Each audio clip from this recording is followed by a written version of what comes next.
What's going on, Bulls fans? Welcome to another episode of Chicago Bulls Central, your number one spot for everything Chicago Bulls related. And on today's episode, we're going to talk about a little bit more of the fallout, a little bit more analysis from the Bulls win over the Boston Celtics. We're also going to get into some of the mindset around Bulls Nation on how this team should move going forward, some of the knee-jerk reaction type things from Bulls Nation. We're going to get to all that and more right after this.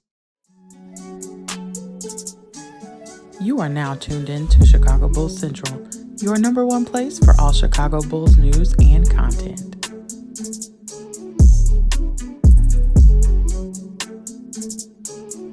All right, Bulls fans. So the Bulls get a really big team win against the Boston Celtics. The Boston Celtics come into that game averaging the highest field goal percentage as a team at over 50%. The Chicago Bulls hold them to 37% overall shooting from the field, while themselves shooting the ball from the field 48% for the Chicago Bulls.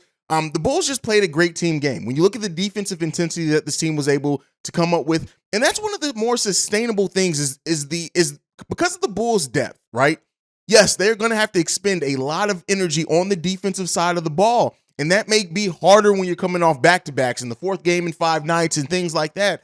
But if the Bulls are able to maintain this level of play, right, the level of focus on the defensive end, the Bulls are always going to find success, as well as adding off-the-ball movement from the players and ball movement in general. This team is better when the ball is moving around on the offensive end, and they're better when they're playing in the passing lanes and rotating on the defensive end. And as we see that continue to be a trend in the Bulls having success, even in some of the games, even in a couple of games that they had losses with, when they found some success in those games, they were doing these things. And moving Alex Caruso to the bench is going to be a big thing in that. Now he's back in his more natural role, but this Chicago Bulls team played great. And I don't want to overlook how some of the improvements, and we're going to highlight some of the improvements that certain players are making on this team, right? Yes, DeMar gave us the 25 points on 10 for 17 shooting overall, 5 rebounds, 5 assists, 1 steal. DeMar was out there working. And the thing with DeMar is too, while he's still not the greatest one-on-one defender, and he never will be, right? He's playing good in the team concept of defense. Now, I want to talk about the first player that I want to talk about and how they've improved this season and kind of nail some of this home is Nikola Vucevic right now is averaging 18.3 points per game. He's averaging 13 rebounds per game and right around 3 assists per game. And the reason why this is important is while some of the averages aren't considerably higher, it's the efficiency that Nikola Vucevic is doing this in. He is doing this at a 26 player efficiency rating. That is up 8 points from his efficiency rating of 18.27 last season. That puts him as the 26th highest PER in the league right now. Now, that's probably going to come down some, but the way that Nikola Vucevic is going about getting his points, the fact that he is working more from the inside out, his three-point shot still is not falling very well, but he's finding ways to be effective. There are times in this game where the Bulls missed Nikola Vucevic on about 3 to 5 possessions of him having a smaller player on him. They just did not get him the ball. But what Nikola Vucevic is doing is he is taking advantage of when he has the smaller players on there, even post-game, after the game, him saying that because of the Boston Celtics and how often they switch, he got the mismatch a lot of times, and we saw him take advantage of that. But with that improved efficiency, his usage rate has actually gone up a little bit for the Chicago Bulls. When you look at his usage rate being 28, that's up from the 23 last season. And usually when you have a player whose usage rate goes up, the efficiency comes down. You're not seeing efficiency go up in the way that Nikola Vucevic is. He's also 54% true shooting this season so far. Huge. Assist ratio, 13.1.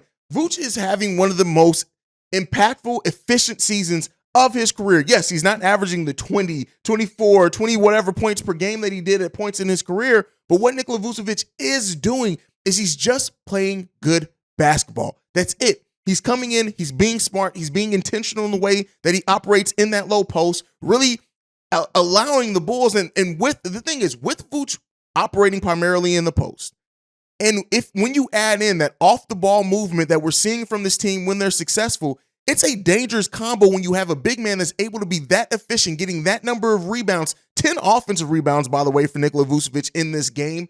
It's going to make things really, really difficult for other teams, and I don't want that to go overlooked, just how of an impactful season Nikola Vucevic is having in 4 games so far this season for the Chicago Bulls. Now, another player that I also want to highlight on this that is having a really great, efficient season as well is Ayo Dosunmu, who Ayo in this game, giving 22 points, shooting extremely efficiently from the field, And the thing is with Ayo is that we're seeing Ayo now take shots confidently that he was passing up at times last season. As good as Ayo played last season, there were times absolutely where on the offensive end, he was just passing up shots in tough games, in close games. We're seeing Ayo Dosunmu not only step up in those moments, but he's having success in that. And that's nailed home by his improved efficiency as well. Ayo Dosunmu so far this season, 13 basically points overall. He's 12.8, 13 points per game, 5.3 rebounds, 2.8 assists, and he's doing all that on a PER of 16.5.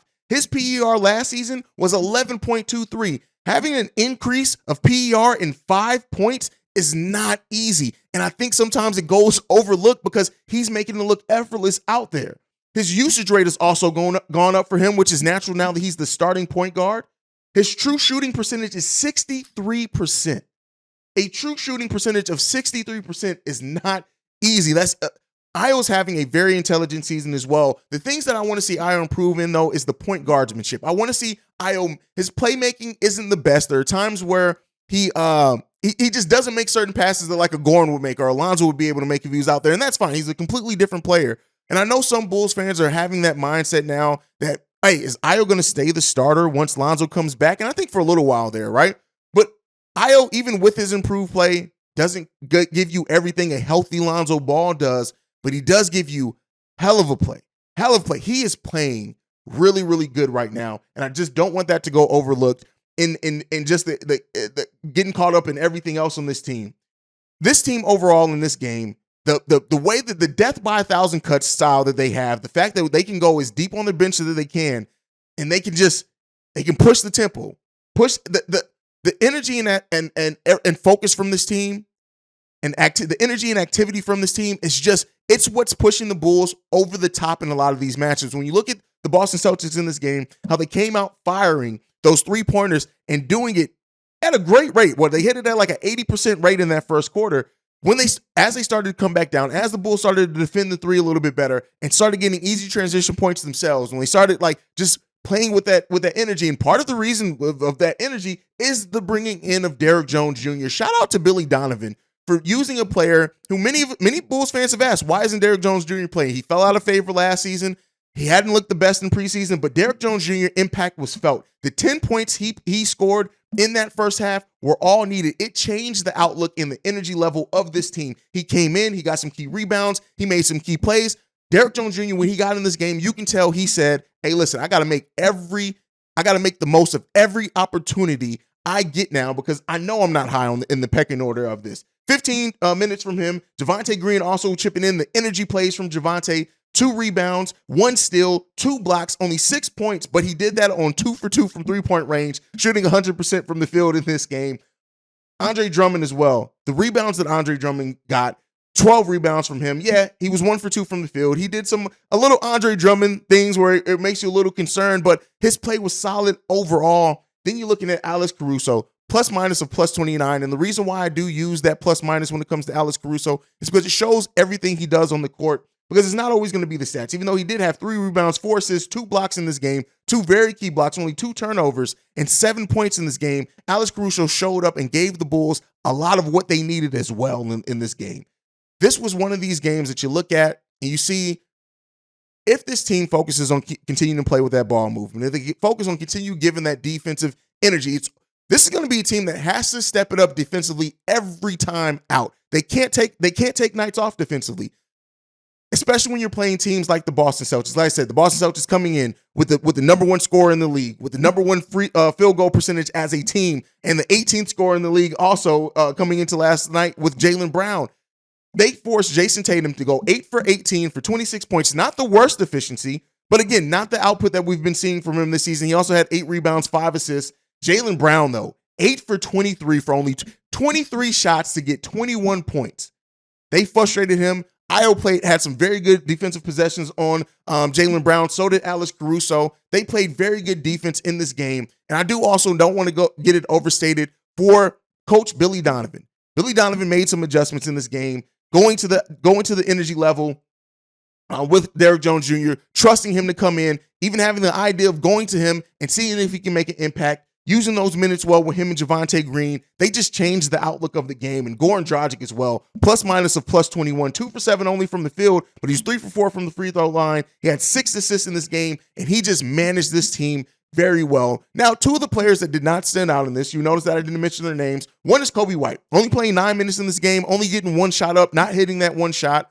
And this is the thing that I came into the season saying, that the way that Billy Donovan manages these rotations is going to be something big to watch over the course of the season, because there's only so many minutes to go around. Now that Zach LaVine is back and it pushes Alex Caruso to the bench, you're looking at Alex and Goran Dragic really being your guards off the bench, especially if Coby White is not playing well, right?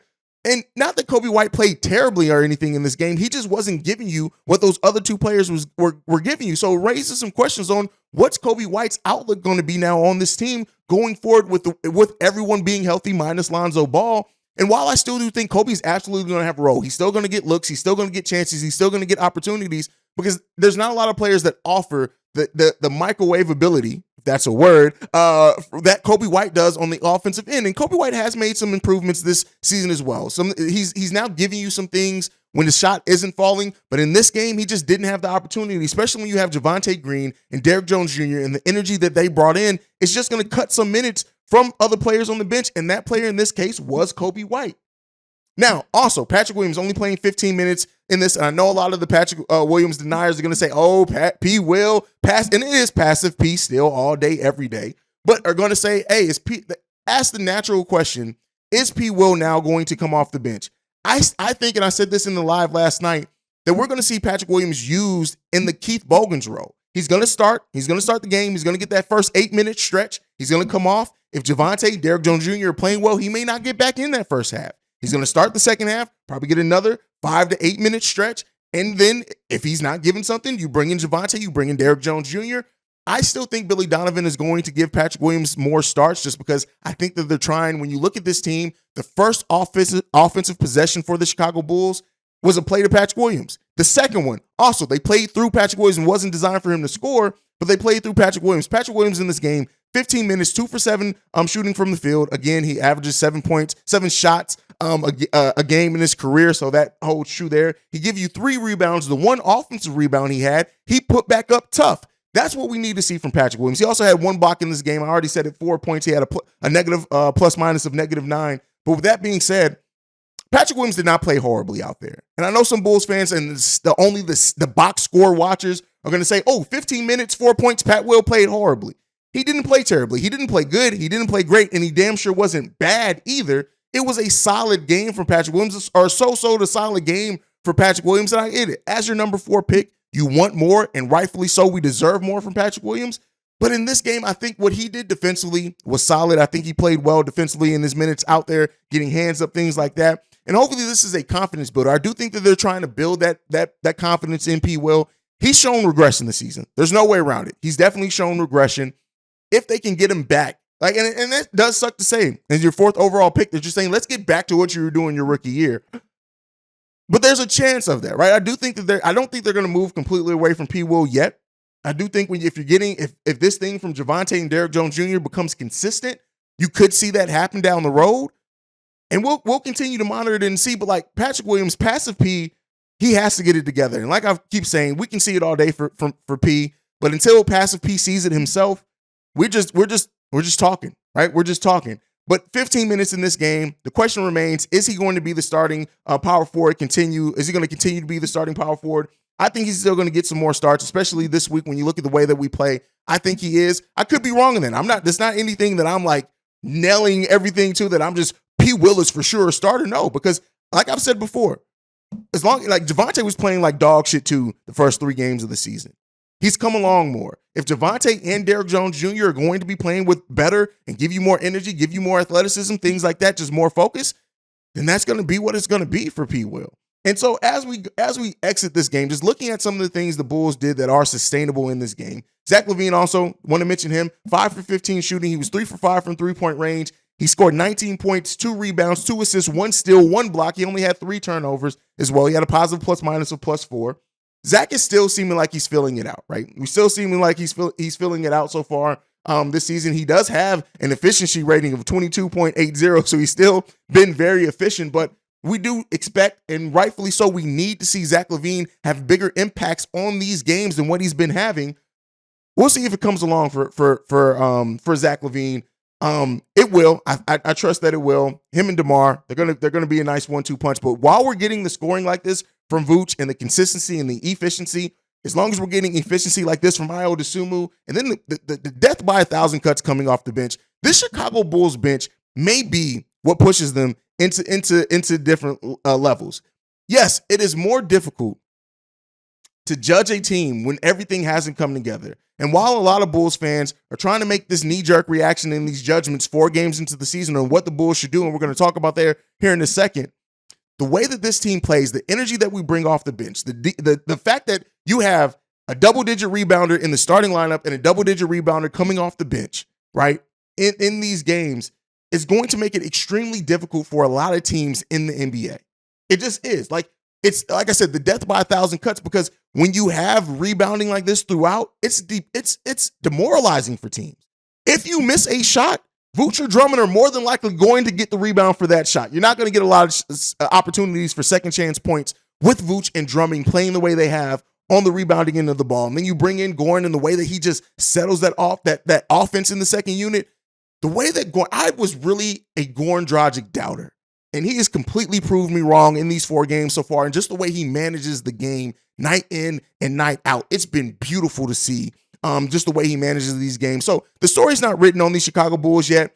For us, the people who actually watch basketball a lot and don't just do these knee-jerk reaction storylines, we know you have teams that come into the season, they may start hot, they finish the season on a cold streak. You have teams that come in cold, they finish the season hot. You have teams that come in so-so and can steadily build over the course of the season and really hit their stride towards the end and the playoffs. You have teams that also just stay so-so or just stay bad all season. The story is not written on the Chicago Bulls team, and we have to stop as fans having these knee-jerk reactions. And that brings us into the next topic that we have for today, is the mindset. I've kind of gotten the mindset of Bulls Nation down into 3 different categories with a little 4th one in there that I'll throw in at the end. And I want to talk about these and kind of break these down and why they have their positives, why they have their negatives, why sometimes we just need to shut the hell up as fans. But with that being said, the first one is the win now. Let's trade all the young pieces for pieces that's going to be veterans that we don't have to wait to develop. That is a mindset in this Bulls Nation. And it's one that's understandable. When you have a player of Nikola Vucevic's age, when you have a player that DeMar DeRozan's age, when you have a player in Zach LaVine who's 27, been in the league a long time, but again, you have him locked up through his prime, the mindset is, how much longer can we wait on players like P. Will, players like Kobe? Dalen Terry, I think Bulls Nation just wants to see more of right now. But you have the mindset of trade all the young players. Let's bring in some veterans who we know what we're going to get, and let's get to this championship level immediately. Now, where this has its faults at is that you could very well end up like the Lakers. You could trade pieces that could get you too close to a title, probably not going to win you one, could get you in title contention. But then as that fades off, you have no young talent to build off of. The Bulls have already given up a lot of draft capital. So again, that's one of the mindsets. And again, I understand some of the merits there, but I also think that we have to remember that AK and Eversley, their jobs aren't just 3 or 4 years. If you're a Bulls fan and you thought that AK coming in, we were going to be a championship team in 3 years, shout out to you and your naivety, because it just you got to be naive as hell if you think that and you actually watch the NBA and how things break down. Not to say that it hasn't happened, right? There are teams that completely turn around their championship contending ship really quick, right? And they become these championship teams really quick, but it's not common in the NBA, and it's usually not sustainable either. Even look at the Boston Celtics, for example. The way that they came together with the Kevin Garnett, Paul Pierce, Ray Allen, they won 1 title, and then injuries. Things started plaguing them, and they never were able to they were still a really good team for a long time, but never really able to get back to that mountaintop.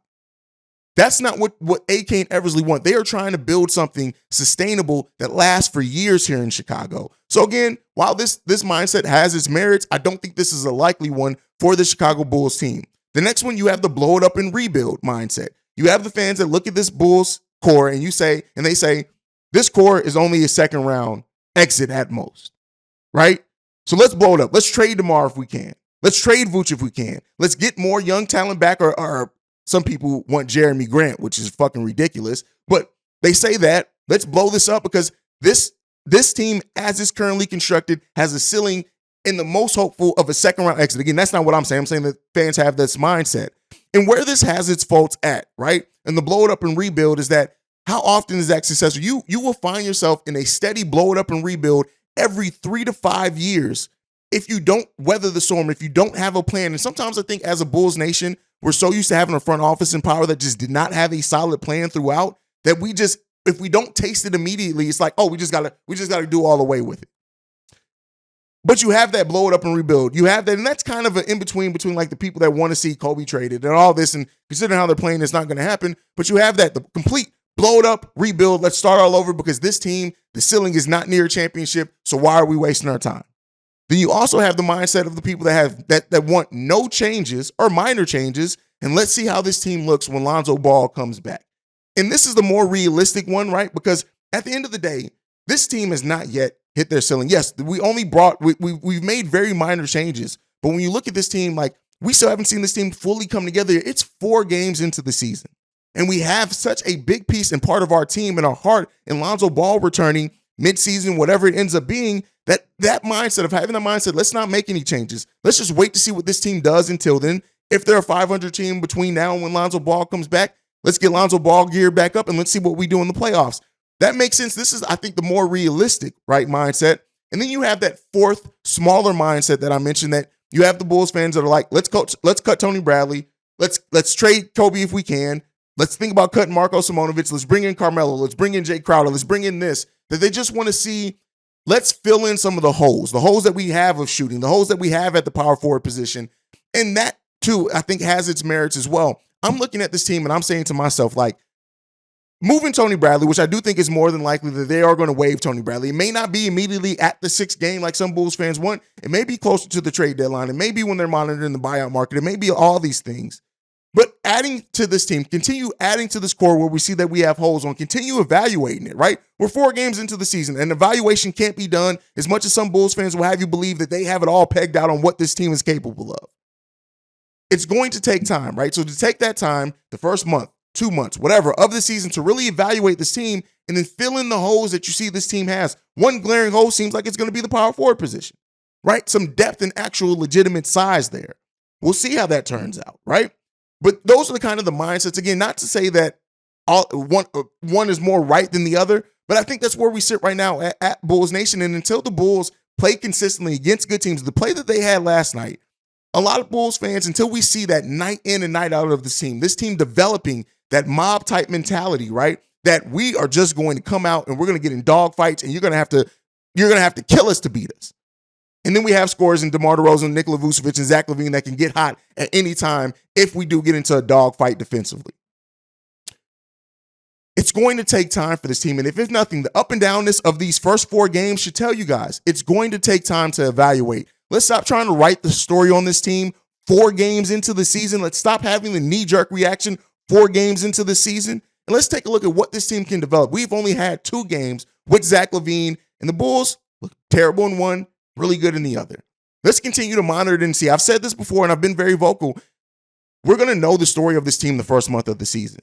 Let's wait and see what this first month holds for the Chicago Bulls. Make sure you're following the show at Bulls Central Pod. You can send us any feedback, questions, comments, concerns, bullscentralpod@gmail.com. Lastly, if you want to leave a text and our voicemail, the number to do so, 773-270-2799. We are the number 1 spot for everything Chicago Bulls related because of you guys. And like I like to end every episode on, go Bulls, see red. Love you guys. Peace, y'all. This has been a presentation of the Break Media.